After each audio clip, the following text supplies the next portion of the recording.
The price of petrol increased by 15%. By what less percent must petrol be purchased so as not to increase the expenditure for it? পেট্রোলের দাম কি হয়েছে 15% increase অর্থাৎ বেড়ে গেছে।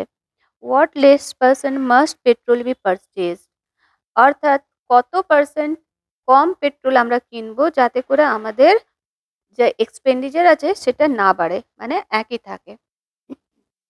তাহলে দেখো আমাদের যে পেট্রোলের নতুন প্রাইস কত হবে। ওল্ড রেট যদি 100 হয় তাহলে নিউ রেট কত হয়ে যাবে 100 প্লাস 15 ইকুয়াল টু 115। আর রেটের ডিফারেন্স কত হচ্ছে নতুন রেট আর পুরনো রেটের মধ্যে 115 মাইনাস 100 ইকুয়াল টু 15। 15 রুপিজের রেট ডিফারেন্স হচ্ছে কোথা থেকে হচ্ছে এই আমাদের নতুন রেট কোথা থেকে আমাদেরকে কম করতে হবে, এই নতুন রেট থেকে কম করতে হবে।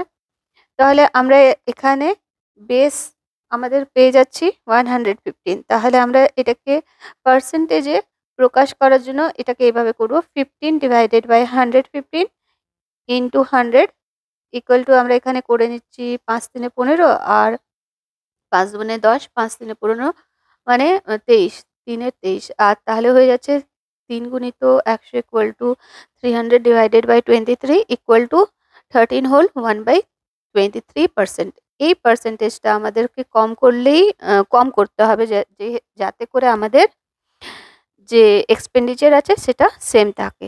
এটাকে দেখো আমরা রেশিও মেথডেও সলভ করতে পারি। রেশিও মেথডে সলভ করার ক্ষেত্রে 15% মানে আমরা আগেই বের করেছি 15 ডিভাইডেড বাই 100 ইকুয়াল টু 3/20। তাহলে 15% মানে হচ্ছে 3/20। দেখো ওল্ড রেট তাহলে আমাদের কি ছিল 20, আর তাহলে নিউ রেট কত হবে যেহেতু বেড়েছে সুতরাং 20-র সাথে 3 অ্যাড করে আমরা নিউ রেট পেয়ে যাচ্ছি 23। দুটো রেটের মধ্যে ডিফারেন্স কত, ওল্ড আর নিউ রেটের মধ্যে ডিফারেন্স হচ্ছে গিয়ে পরে 3। এইবারে এই 3টাকে আমাদেরকে পার্সেন্টে কনভার্ট করলেই আমরা আমাদের উত্তর পেয়ে যাব। কোথা থেকে কম করতে হবে নতুন রেটের থেকে, সুতরাং এই নতুন রেটটা আমাদের বেস হিসেবে কাজ করবে।